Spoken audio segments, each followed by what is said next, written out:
सोचिए एक बेटी सुबह घर से निकले और शाम को लाश बनकर लौटे।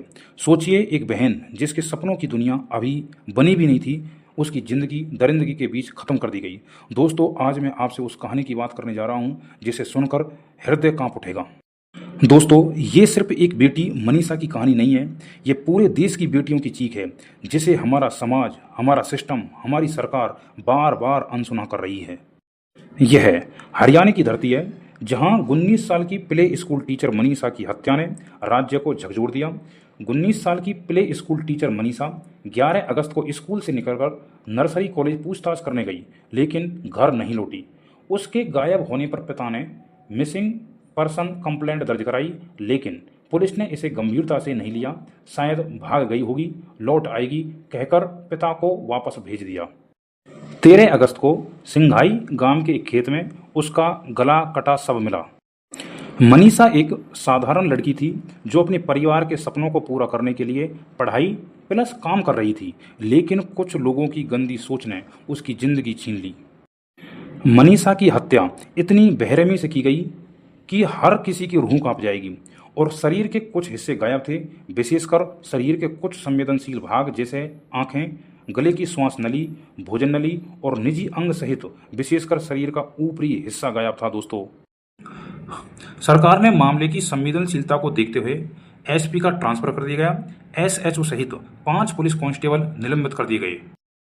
मनीषा की कहानी हमें झकझोरती है, लेकिन क्या ये पहली बार हुआ है? नहीं। पिछले 5 सालों के यदि आंकड़े देखे जाएं तो भारत की बेटियां लगातार दरिंदगी का शिकार हुई हैं और हर बार हमारी सरकार और हमारा समाज नाकाम साबित हुआ है। वैसे तो पहले भी हैवानियत हुई हैं, लेकिन पिछले 5 सालों की यदि हैवानियत को देखा जाए तो जनवरी 2018 जम्मू कश्मीर के कठुआ रेप केस, 8 साल की बच्ची मंदिर में कैद रखकर 7 दिनों तक गैंगरेप हुआ और उसे नशा देकर, यातना देकर मार डाला गया। पूरा देश सड़कों पर उतरा, लेकिन क्या कुछ बदला?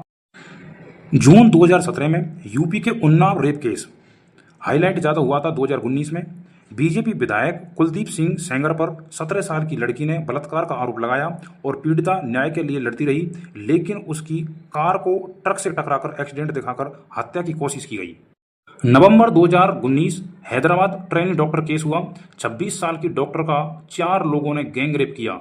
सबूत मिटाने के लिए जिंदा जला दिया गया। पूरा भारत सड़कों पर आ गया। सरकार ने दबाव में आकर आरोपियों का एनकाउंटर कर दिया गया। लेकिन सवाल अब भी वही है दोस्तों, क्या हर केस का हल सिर्फ एनकाउंटर है? 14 सितंबर 2020 उत्तर प्रदेश का हाथरस केस, 19 साल की दलित लड़की का गैंगरेप हुआ। रीढ़ की हड्डी तोड़ दी गई। पुलिस ने परिवार की मर्जी के बिना रात के अंधेरे में उसका जबरदस्ती अंतिम संस्कार कर दिया। इंसाफ की जगह सरकार ने घटना को ढकने में ज्यादा मेहनत की। 2022 में दिल्ली का श्रद्धा वाकर केस हुआ। श्रद्धा को उसके लिव इन पार्टनर आफताब ने मारकर 35 टुकड़ों में काटा। महीनों तक पुलिस सोती रही। ये मामला रिश्तों की असलियत और सिस्टम की नाकामी दोनों दिखाता है। और अब 2025 की मनीषा, इतिहास खुद को दोहरा रहा है। फर्क बस इतना है कि हर बार पीड़िता का नाम बदल जाता है, लेकिन सिस्टम की लापरवाही वही रहती है।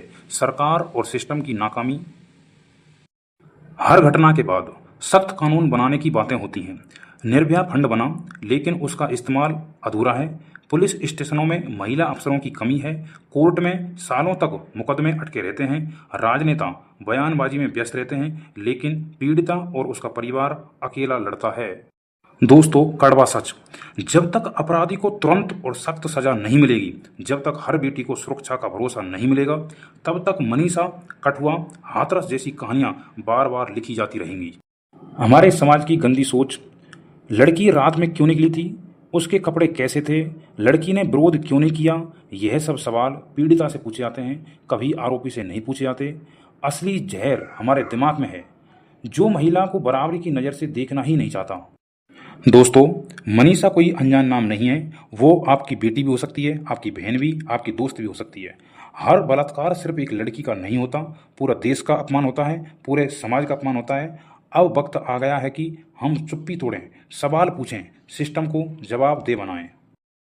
क्योंकि अगर आज हमने आवाज़ नहीं उठाई तो कल फिर किसी मनीषा की लाश खेत में मिलेगी और तब आप और मैं फिर शर्मिंदा खड़े रहेंगे और हम बस मोमबत्ती जलाकर घर लौट आएंगे।